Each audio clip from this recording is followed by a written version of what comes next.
Wow! Napakasarap naman talaga. Alam nyo, eto ha, nagbabalik ang takoyaki ng Nanay Josie's Kainan sa Kubo. Dati ano to ang pangalan nito, Kimi no Tako. Kung natatandaan nyo lang, no, dun sa mga nakatikim na ng takoyaki na to, ang kakaiba at special sa takoyaki na to ay yung takoyaki sauce mismo.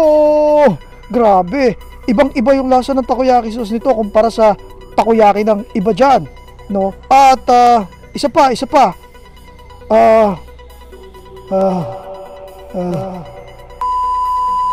alam nyo, sa totoo lang, matagal na dapat nakabalik itong takoyaki ng Nanay Josie's Kainan sa Kubo o yung Kimi no Tako. Ang problema, nawala yung recipe ng pagkasarap-sarap na takoyaki sauce, kaya medyo na late. Pero alam nyo, parang walang nagbago kasi nahanap nila yung notebook kung saan na itago at sinulat yung recipe ng takoyaki sauce. Kaya naman ito, nagbabalik na. Sa mga hindi pa nakakatikim, subukan nyo na to. Sa mga nakatikim na, well, balikan nyo na. Ang sarap, ang bango.